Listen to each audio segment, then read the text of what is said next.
Since and whoever else joins us will join us. And yes, we are going to record it, and we'll post it probably on the website.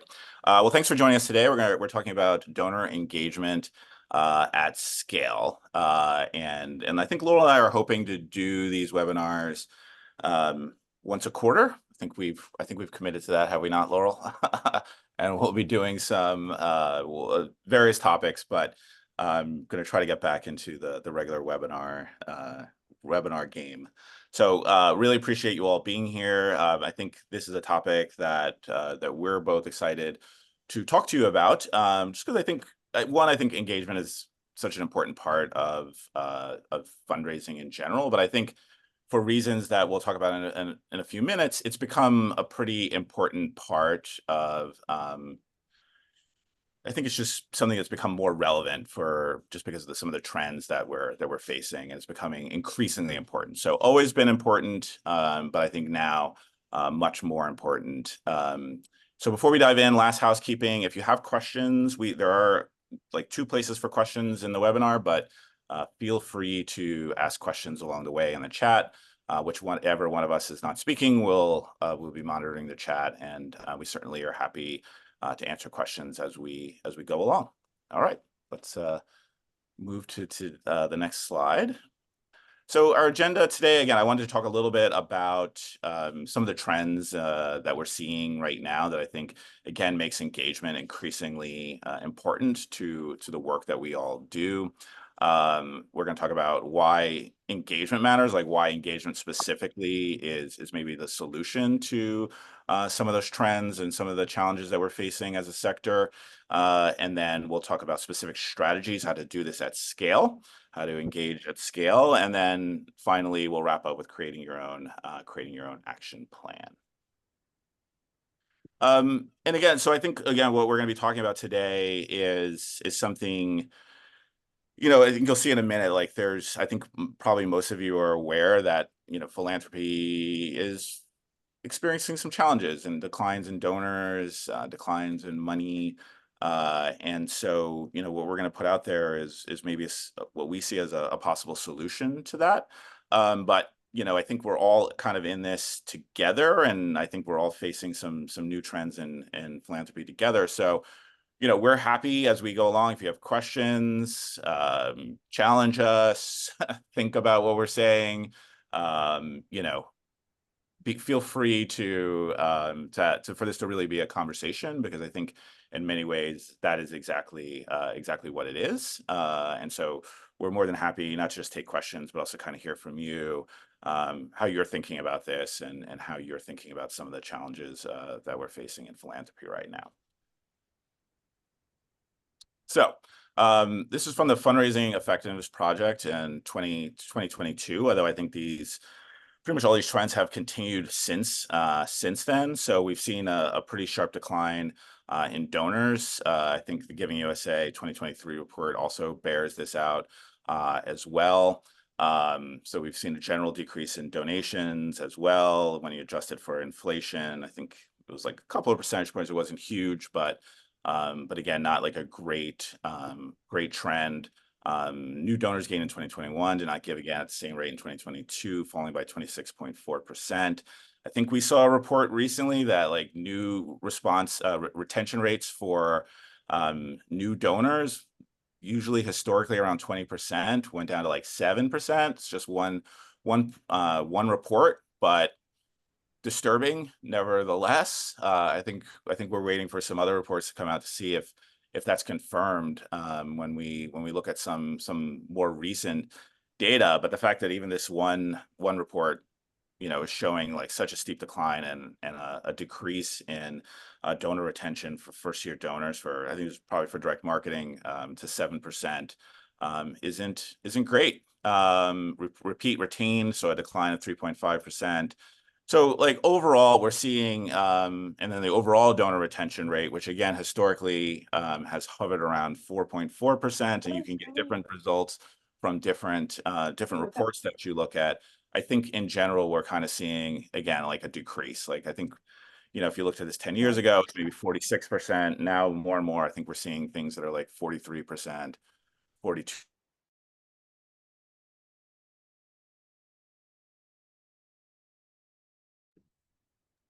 Oh, you muted me too. Um, uh, Challenging times that we're facing here, but no, let's not despair. I think there's some solutions that we have as well. Go to the next. So, I think this is interesting, and this is looking specifically at young Americans, but I think that this probably has some lessons for all of us. So I think, looking at why did young Americans stop giving over the past 5 years? Well, the number one reason for both was they just couldn't afford to, and I think, to some extent that's probably a young person's problem. To some extent, that's a larger macro trends. But I think the second one was very interesting. I don't feel connected to the charities that approach me, was the second most common answer. And I think that is indicative of maybe the job that we're doing as a sector in terms of engaging people, for a lack of a better word. I prefer other ways of being generous, prioritize spending on my family, which I think also indicates that, again, we're in a marketplace. This is, I think when Laurel and I look at macro trends, we're interested in them, but I think we also think that, you control your own personal economy. And that's really what this is about today. What we hope to impart on you today is, like, it's still a pretty big market. There's still like $550 billion given away every year. And so the question becomes less, what do we do in this marketplace, and more like, how do we best position our organizations to compete within a tighter market, with other priorities? And I think this shows that people do have other priorities. They have other ways of being generous. They're not necessarily, and I think we'll have to see some research on this, but I think this is sort of a hypothesis that we have, are not necessarily not being generous, but maybe are just being generous in different ways, and are maybe not as interested in traditional philanthropy, giving to a traditional established organizations the way that maybe their grandparents did, or their great parents. I think, again, this is a hypothesis that we have, but it'll be interesting to see how that plays out.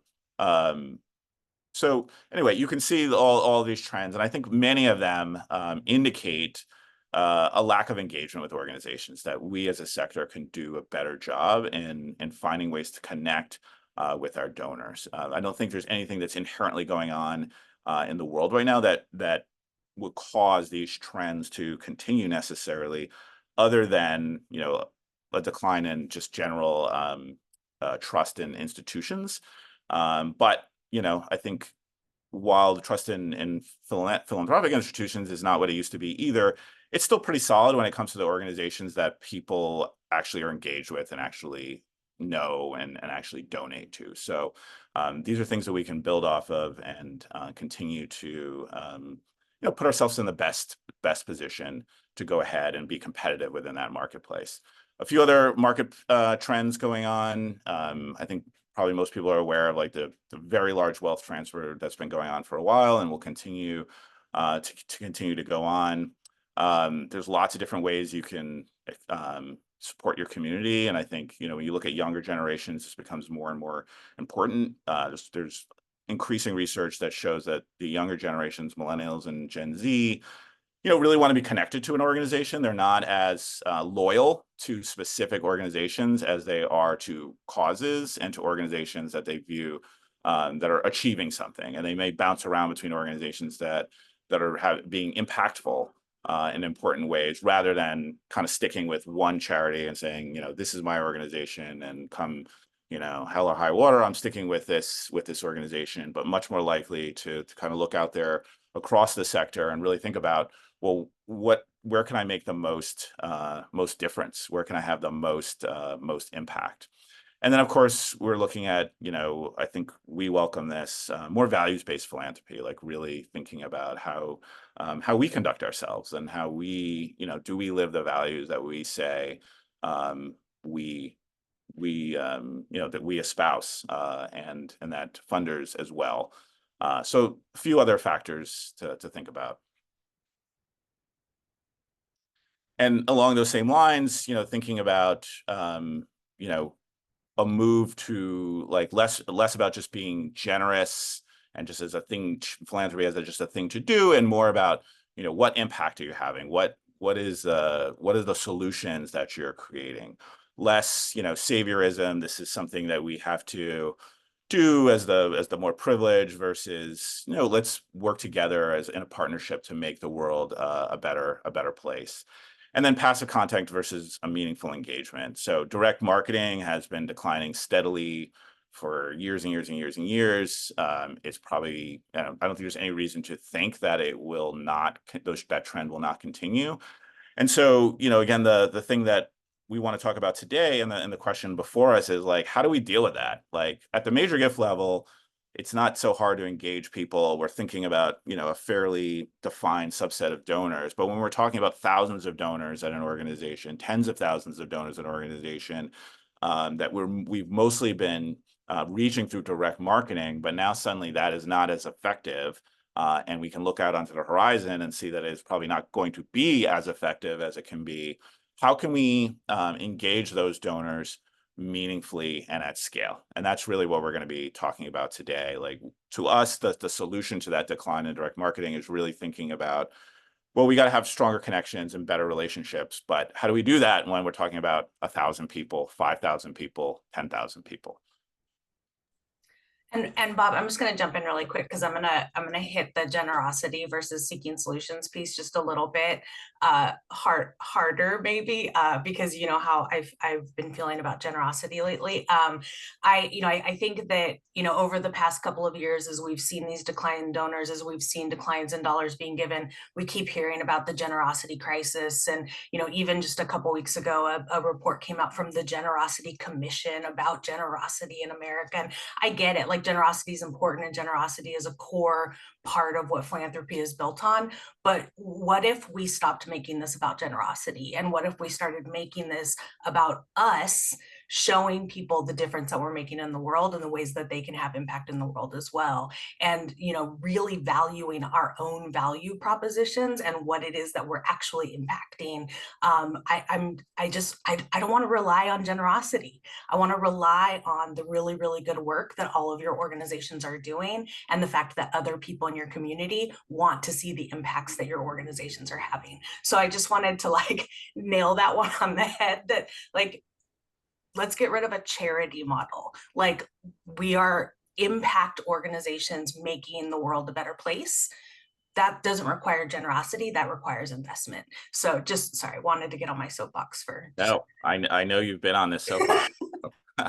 Happy to give you the opportunity to get on it. And I think it's a really excellent point. And I think it goes well to this point here too. It's really the idea, like, are we having one-way communication where again we're relying on generosity, we're relying on selling, like convincing you to do something versus something that's more two-way. That's something that's back and forth, that really thinks about us all as being part of the same ecosystem, trying to achieve the same things, where we all have a role to play, as opposed to here's this thing we're doing as an organization. Will you please give money to help us do it? Which leaves out a lot of different things. I mean, it leaves out the people that we're helping. It again relies, as Laurel was saying, on generosity, as opposed to like, no, this is a good investment to be making and making the world a better place. We to really implement these changes and to think about it in terms of your own organization requires both thinking about the culture of your organization and the strategy that you're pursuing. So really thinking about, how does the organization approach philanthropy? What is your case, right, for giving? As Laurel was mentioning, what is the impact that you achieve out there in the world? How do we create a culture of stewardship? How do we create a culture of engagement? And then, what's the will that's out there to do this work? Versus, not versus, but in addition to also having a strategy. So those are more like in the background cultural things, like what are we actually going to do? How do we build our pipeline? How do we structure our program? How do we plan and evaluate? And so we'll be spending the last 45 minutes of this webinar talking about those things.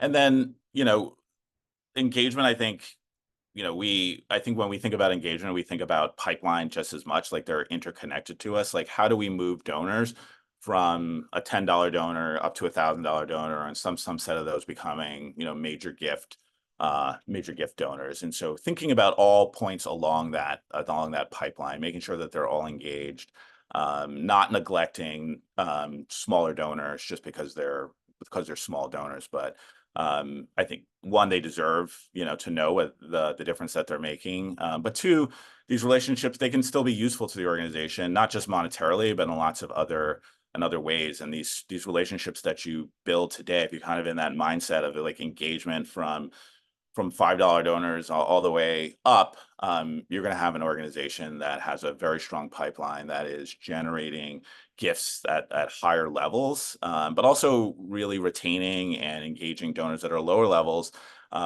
where even if they never give you more than 10 or $15 are people that you can count on, and also maybe engage with the organization in other ways through volunteerism, through advocacy, whatever else there might be. And there's real value in that as well.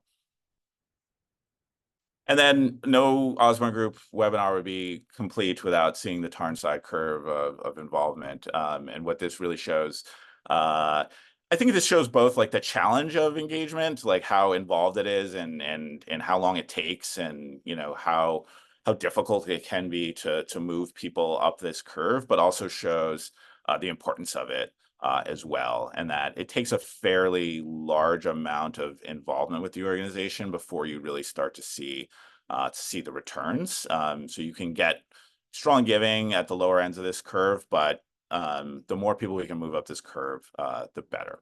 So I'm gonna pause and just take any questions that you have, and then we're gonna kind of get into the nitty gritty of having of how to do this. But we wanted to spend a few minutes just talking about why we think this is really important, why we think engagements become more and more important as the years go by and into the future, and just sort of how we see the environment and why this topic I think is particularly timely.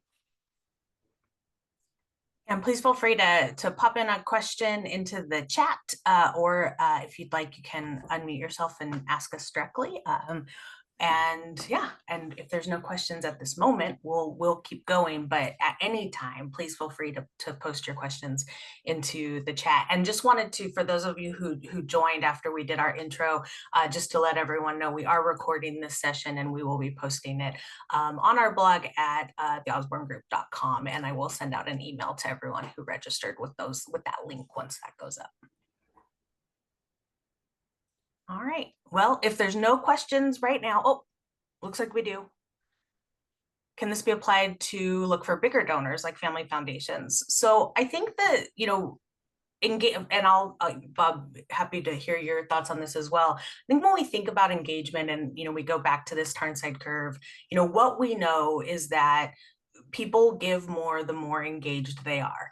And just because someone has capacity doesn't mean that they should give it to you. I was just having this conversation with a client yesterday about my least favorite words in the world is when somebody says, well, such and such really should be giving to us. And I always think, oh, should they? Like, why should they? Right. And it's up to us to engage, whether it is a foundation or a corporation or an individual or what a DAF, whatever the entity may be that we are receiving funding from, we are creating a partnership with that entity, right?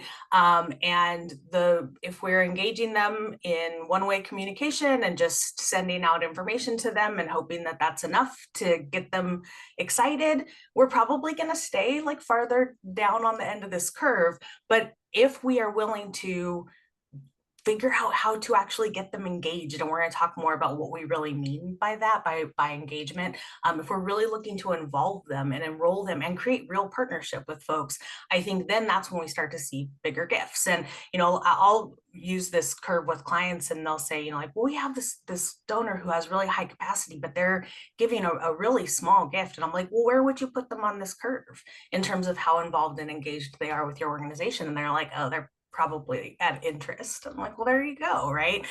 So, I think, absolutely this can be applied to big donors. This can be applied to smaller donors. I think what we really want to talk about as we start to move forward now, though, is how do we do this at scale? Because I think we've always talked about engagement at the major gift level, right? Like, I think for years and years and years, we've talked about, how do we really involve and engage major gift donors? And then everybody else just gets like newsletters, right? And so it's, like, how do we take this? And the reality is, from all the trends that Bob showed, what we're seeing is we're losing donors. Folks are not engaged. And that engagement is real. We're seeing the impact of this lack of engagement at all levels of giving. And, so ultimately we have to figure out, we are at a crossroads here in philanthropy, where I think we have to figure out, how do we engage everybody? And I know that is, goes against traditional ways of thinking about segmentation, right? It's like we put the most focus at the top, we put the least focus at the bottom.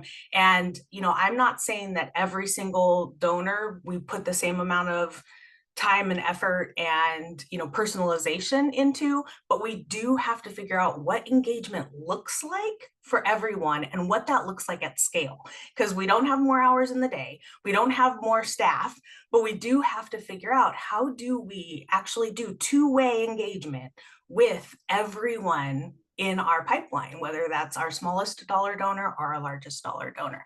And so that's what we're really here. And, I will just preface this by saying that, Bob and I don't have all of the answers to this. I don't think anyone has all of the answers to this, because this is a relatively new thing we're talking about, right?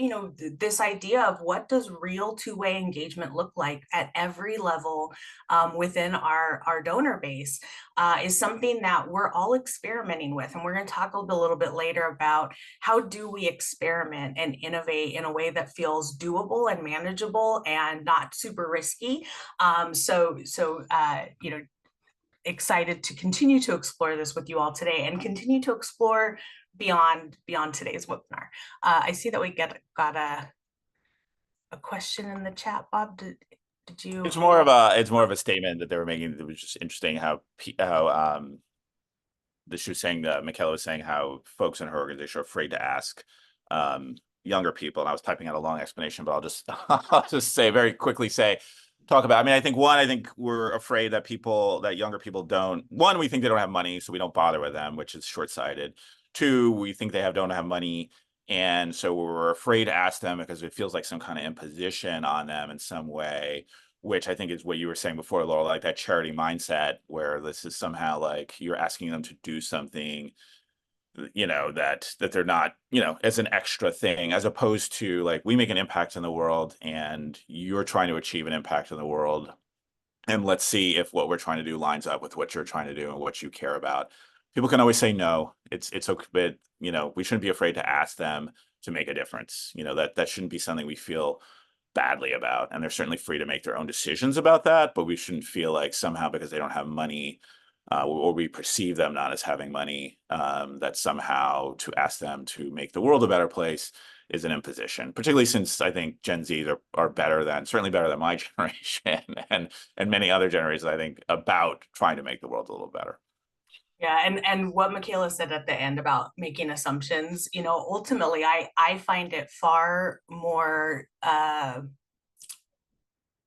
maybe insulting is too big of a word, that you wouldn't ask somebody because you assume they wouldn't give, than that you would assume they would be upset that you would ask, right? Everybody's getting asked by somebody.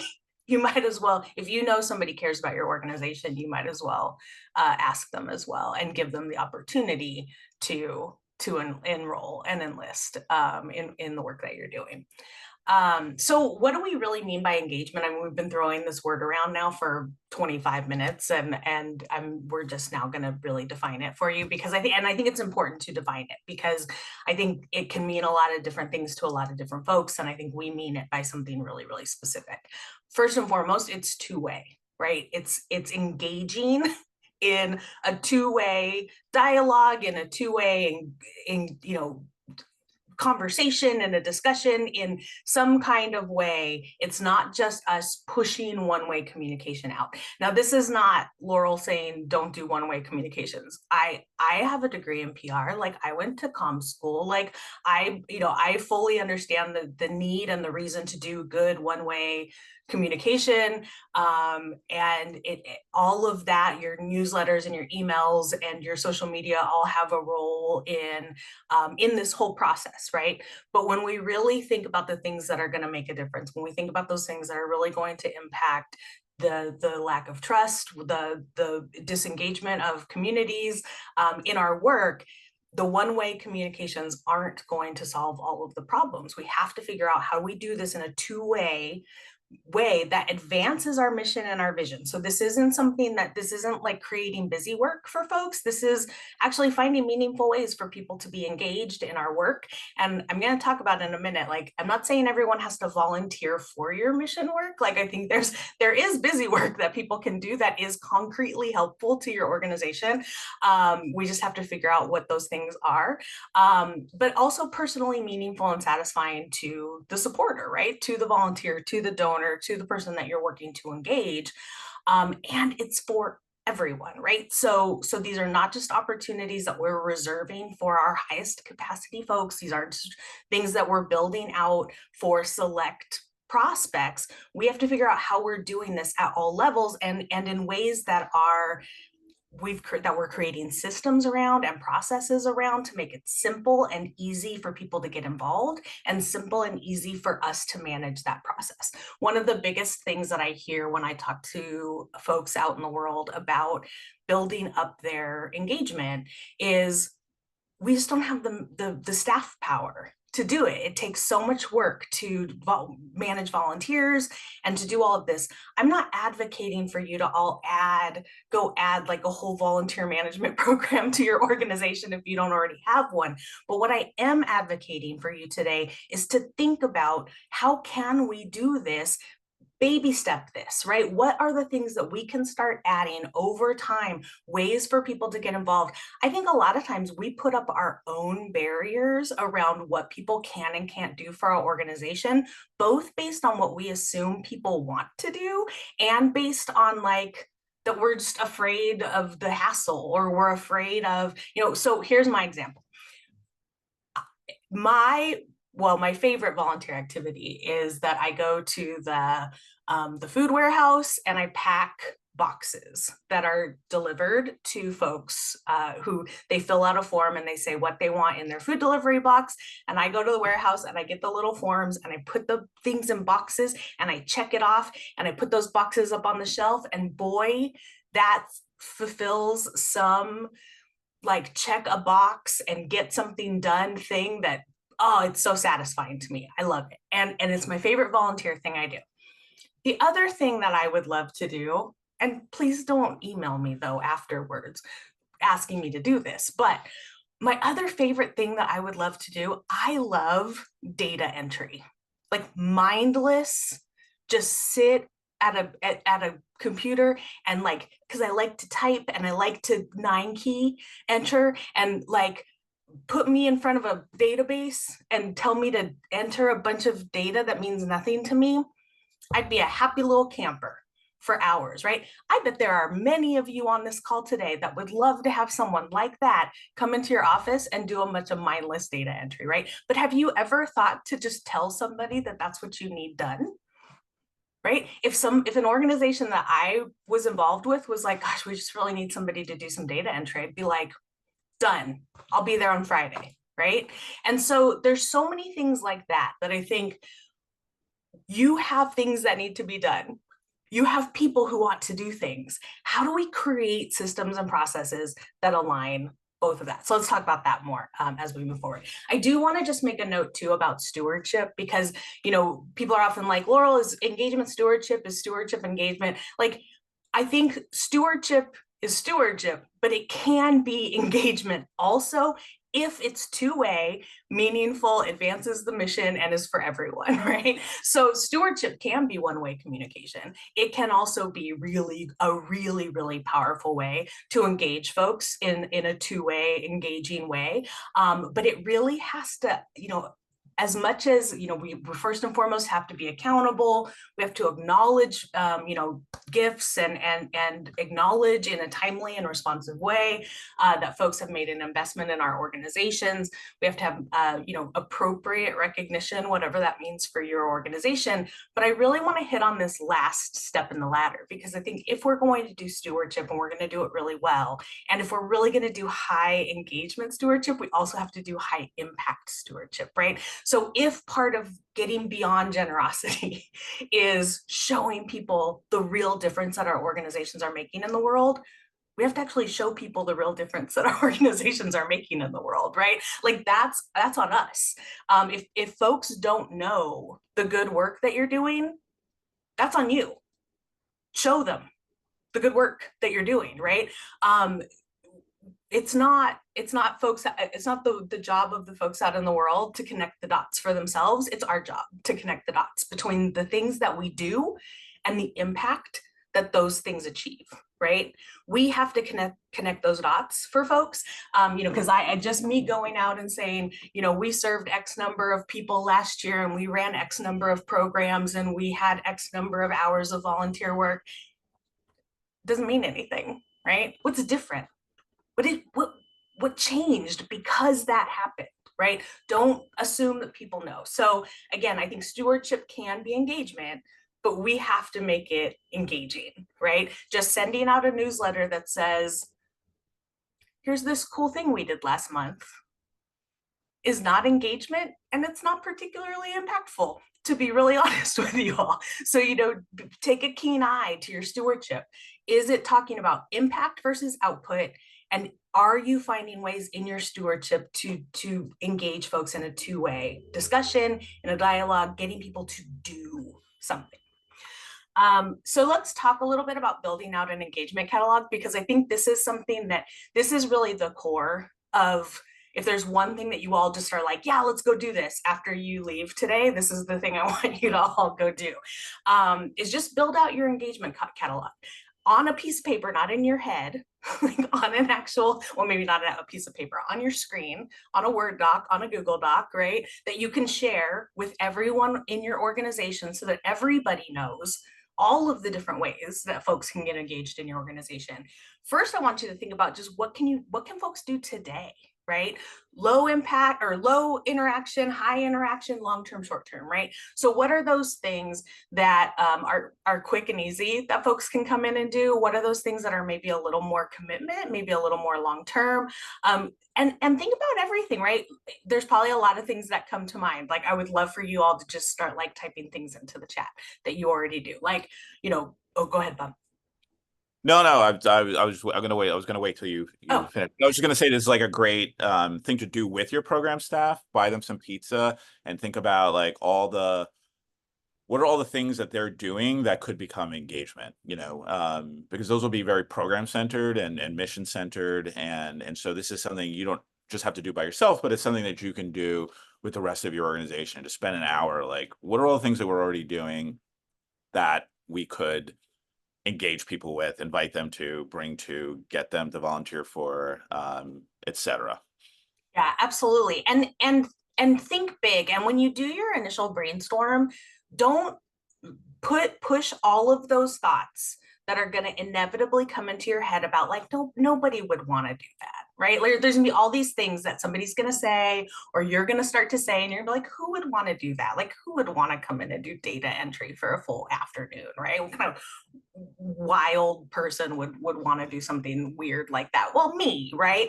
And so, don't limit yourself in your initial brainstorm by what you think people would want to do, and even what, I think too, like, I would have a little like parking lot section, right? That was like, wouldn't it be cool if, we could do this, right? Maybe we can't do it today. Maybe we do need to set up some systems and processes. Maybe we do need to think about kind of how we would manage that, but wouldn't it be cool if we could have somebody do this thing?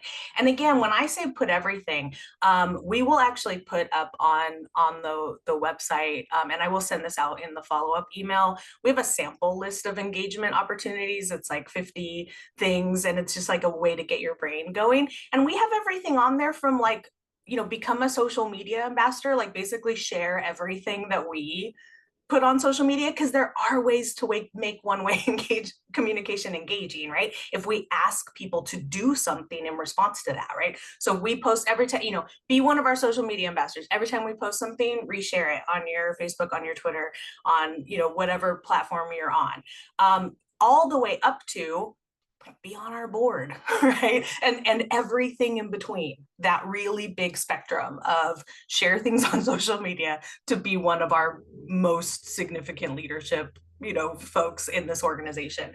And so really just kind of putting on paper all of those things and what the options are. And that could be, again, it could be anything. It could be prospecting, introducing you to folks. It could be volunteering for your actual mission work. It could be volunteering in the office. It could be helping you steward other donors, right? Making thank you calls. It could be at an event. Just have, I had a client once who told me a story about this little old lady that her favorite thing was every time the organization had any kind of event, her favorite thing was to run the registration desk, because she'd get to see folks and she'd welcome them, and she'd, like get to, she just loved it. And so anytime there was any kind of an event, this lady came and ran the registration desk, right? Or, you need somebody to be in charge of restocking the coolers at your annual picnic, right? Like find all of the things that for us as staff become headaches can be something for a volunteer that they really love, right? Like, I mean, come on, Bob, financial and data modeling, that's so dorky, but like, yeah, right? There's somebody out there who loves doing the stuff that to you is this thing on your to-do list that in a million years you can't get yourself to do. Go get Bob to do it, right? And so, I think like in so many ways, I'm not trying to make it sound like this is easy, because it does require us to put systems and processes and really think about how we're going to manage all of this. But at the same time, if we can think about this as, if we use the Laurel glass overfilling, too big of an optimist, mindset, this can be a win-win. Because, and this is one of the questions, Bob talked about buying pizza for your program staff and asking them to help you brainstorm. One of the questions I love to do and ask in a session like that is, what's on your to-do list that you can't get done? Right? That has, that thing that's on your to-do list that every week you just like push to the next week on your to-do list, right? Like, what are those things? And are they, like, really push yourself to think, are they things that could be done by a volunteer? Like, are they things we could ask folks to help us out with, and put them on the list, put them on the suite of engagement opportunities. One of the other things as we think about other ways beyond kind of volunteering and getting folks to do stuff for the organization, we start to think about scalable ways to start to really engage people. Bob and I think Bob and I really have a strong feeling that vision meetings and small events, and I'm going to talk about some other small events here in a minute, that there's some real potential here. We've been talking about vision meetings. Anybody who knows the Osborne Group knows that we've been talking about vision meetings for a very, very long time. This has been a core strategy that we've thought is a good one for a really long time.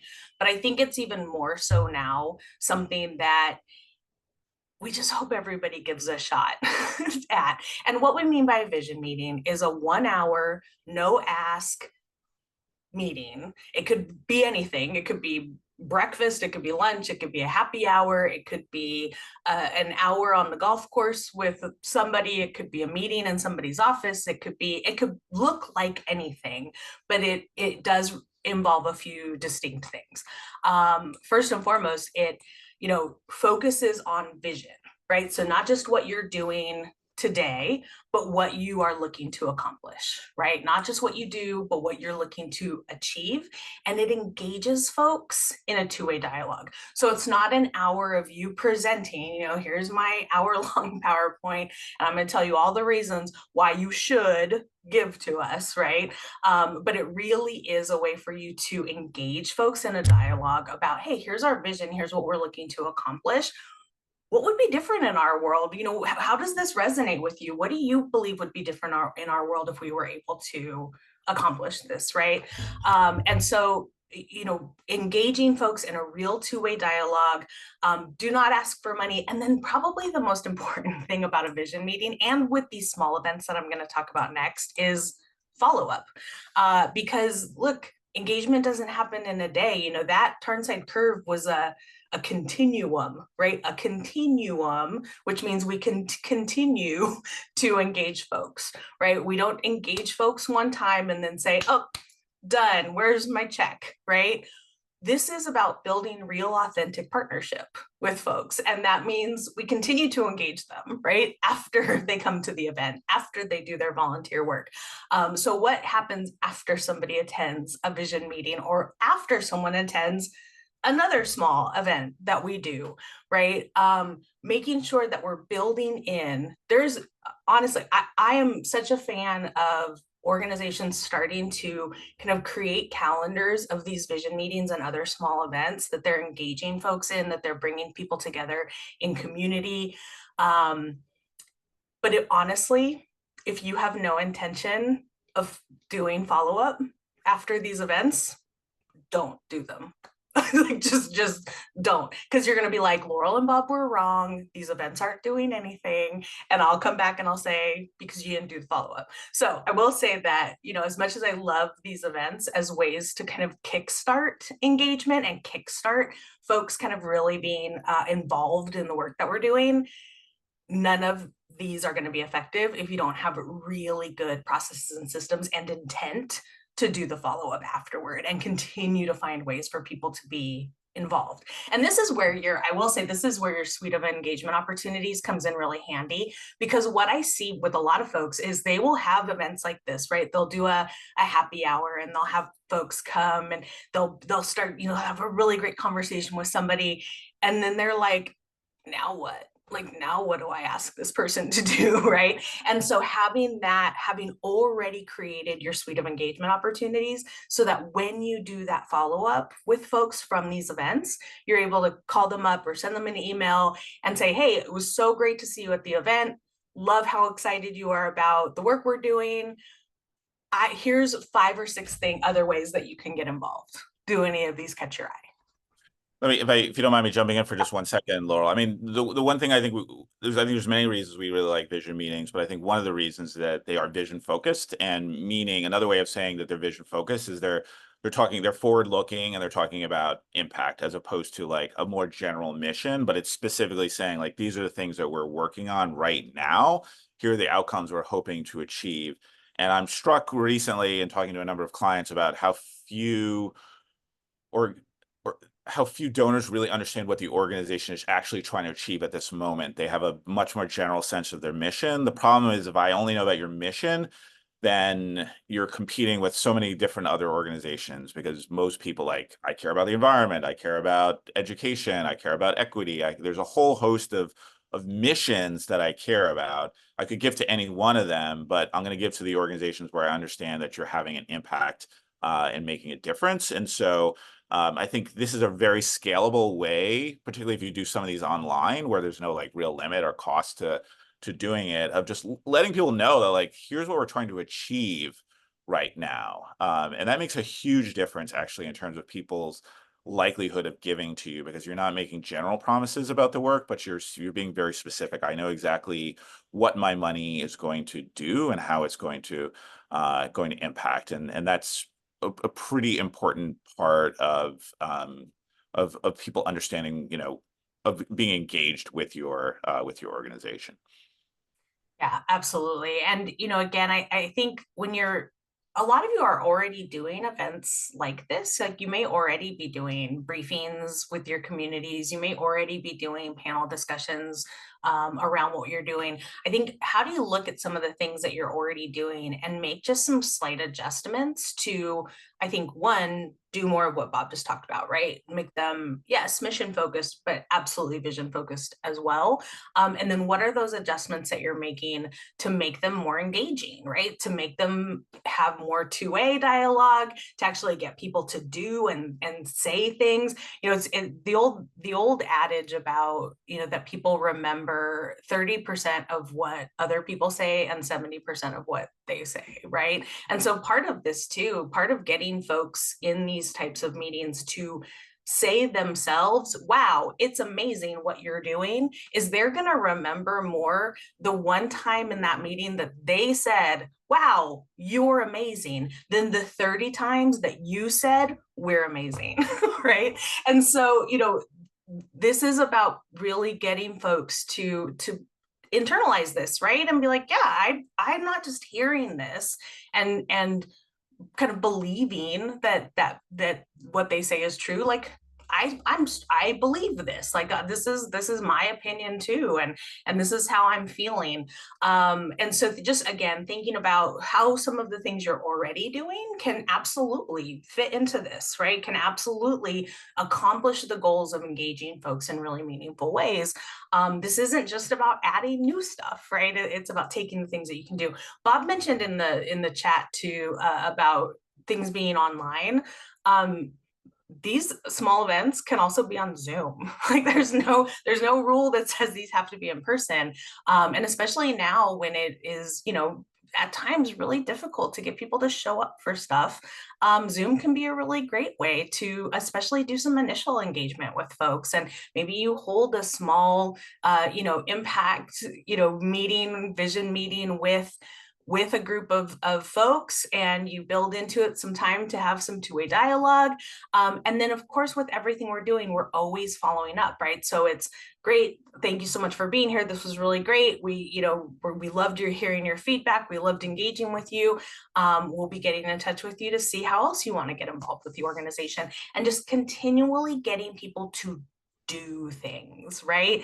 Not just pushing out communication to them, but figuring out what is it that we can get people to do? What is it that we can get? And again, getting somebody to do something might be as simple as, hey, just tell 5 people about this meeting that you went to today, right? Or you know, resend this email that I sent to 5 people who you think that would be interested in hearing from us. Stewardship events are also really great ways to, you know, not just show appreciation and recognition, but demonstrate impact, get together a group of folks. You know, ultimately with these small events, I think the other thing that we're doing that is really significant is we're starting to build a community, right? We're building communities of folks who, you know, all come, you know, you may have 10 people who show up at a happy hour who've never met each other, except they all have one thing in common, right? They all care deeply about the work that your organization is doing, and that can be really, really powerful. So, you know, I think looking for ways to build engagement, ask questions, get to know folks. This can also be a really powerful way to do your prospecting, right? As direct mail and other traditional forms of acquiring new donors are doing less and less well. How are we using small, simple events, nothing elaborate? Like, I'm talking about show up at the happy hour and, you know, buy everybody a drink, right?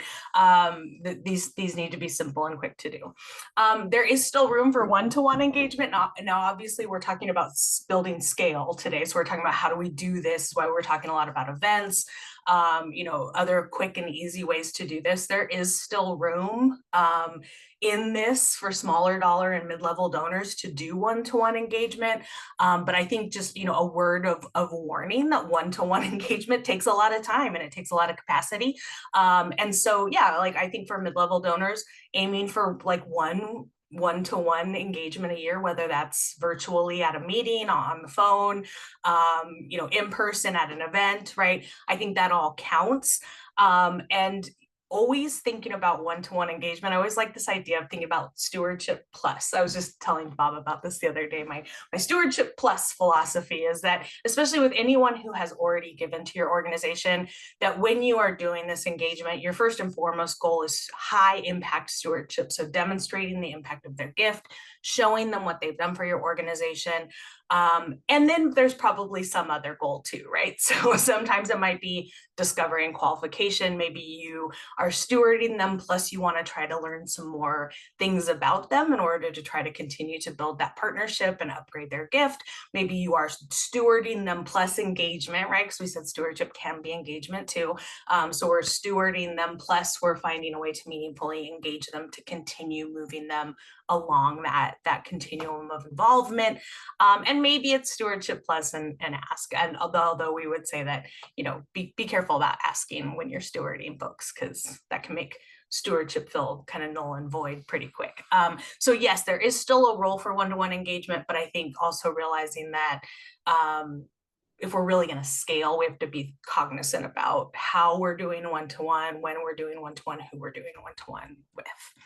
And then also this kind of just goes back to what we talked about earlier in terms of engaging your program staff, engaging other people in your organization. The reality is I see far too many organizations who are kind of communicating on the left side of this, which is like every department has like their own communications calendar and is kind of like communicating to their people, their messages. And I'm like, why are these different groups, right? Like everyone who's getting communicated with, again, has one thing in common, which is that they really love your organization and they want to see the impact that your organization is having in the world. Why are we treating them like they're different people, right? Now, I understand that in some cases we do need to segment, we do need to send appropriate communications to the right audiences, but I think we do this far too much. I think we can kind of integrate our communications a little better.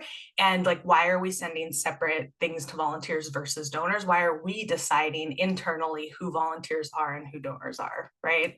Why can't those groups be the same group? Why can't I be a volunteer and a donor, right? And so just thinking about looking at your communications in your organization, and are you really taking a more integrative approach? And then finally, I would just say, like, don't assume what people want to do. We talked about this earlier. You all know now what big nerds Bob and I are. And the very nerdy things we would want to do. Who knows what your folks want to do, right? Do surveys, talk to people, bring a group of volunteers and other supporters and donors into your office for some pizza and ask them, what kinds of things would be meaningful to you? How would you like to get involved, right?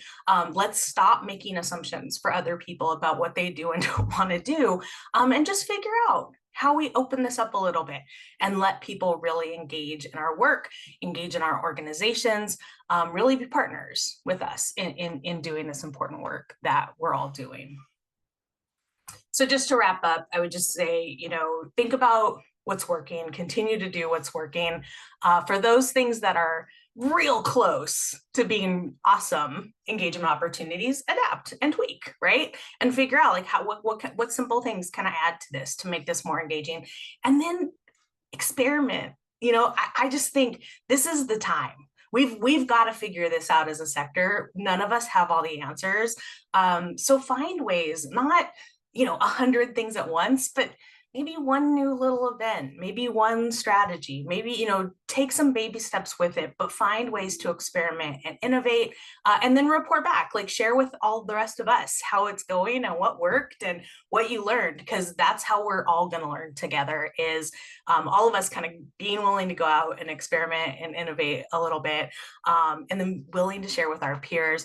And I will just say, as you're experimenting and you're innovating, make sure you're measuring stuff, because it's awfully hard to know what's working and what's not working and what's effective and what's not effective if we're not measuring it in some way. I am by no means saying go measure all of these things, but I just, and again, I will be sending this deck out to you all. So, no need to memorize all of the metrics that I threw out here. Did I mention that Bob and I were nerds? Yeah. This slide shows that. But these are just some examples of things that you could look at as you're thinking about, like, how do I know if my engagement is effective, right? Like, how do I know if this is working? Some of it is just like bottom line outcome measures, but other things like, are our yes to ask rates going up? Is the number of two-way engagements increasing? Are we adding new donors? Are, looking at some of the, doing donor satisfaction surveys, is donor satisfaction increasing? And can we find a way to attribute that to having more engagement opportunities, right? So looking at ways as especially when you experiment and innovate, how are you really thinking about, how will I know if this worked, right? Thinking about that ahead of time and making sure that you're gathering as much data as you can so that you can actually kind of hold yourself accountable and know if the new things you're trying are actually effective. So, from today, we hope that you'll all kind of go out, create your own action plan, look at where you are today, look at your donor base, look at some of your current strategies. Where do you want to go? What are some of the short-term things that you can do? What are some of your long-term goals? What are some of the anticipated changes and roadblocks, right, that might get in the way of some of those things? Why haven't you done some of these things in the past? I know every single one of you at some point in this webinar had some thought that entered your mind that was like, ooh, I've always wanted to ... right? What has kept you from doing the ... right? Think about that. Think about the roadblocks and challenges that pop up when you try to do more engaging things, and then create a plan, right? So what are those change management things we can impact? How are we going to balance maybe some experimentation and innovation along with the, I know, already really full plates that you all have, maybe what comes off of those plates so that you can try a couple of new things. So you just kind of think through, like, what would this look like over the next 6 months for us to just try to move the needle a little bit on that. And with that, I'm going to pause. We have just a few minutes left. Really would love to just open it up for thoughts, for questions, for comments in the chat, or if somebody wants to unmute themselves and just share with us any thoughts or comments they have. You might have to unmute people, Laurel, because you muted them in the first place. I think they can unmute Okay, they can unmute themselves now. Yeah. Okay. Any final thoughts? And of course, as always, Bob and I invite you to reach out to us. Sometimes with things like this, I know for me, I'll go to a webinar and then 2 nights later in the middle of the night, I'll wake up and be like, oh my gosh, what about this, right? So you may not have questions or thoughts now, but you might have questions a couple of days from now. Please feel free to reach out to us, which I'll just throw this up here now. Yeah. Well, thank you. If there's no questions, thank you all for attending. We hope this was useful to you. Like I said at the top of the hour, I think Laurel and I are going to try to do these, once a quarter or so, and kind of get back into the flow. We'll be at AFPICon in April if people are interested in that, and I will be at IFC in the Netherlands next month for those of you who are planning on attending that. But until then, and then Laurel will send out an email with the deck and information, and we will post this on the website as well if you give us a few days to do so. So thank you all for attending. We hope to see you soon at a future webinar, and we hope you go out there and start to engage those donors. Thanks, everyone. Thanks, everyone. Thank you.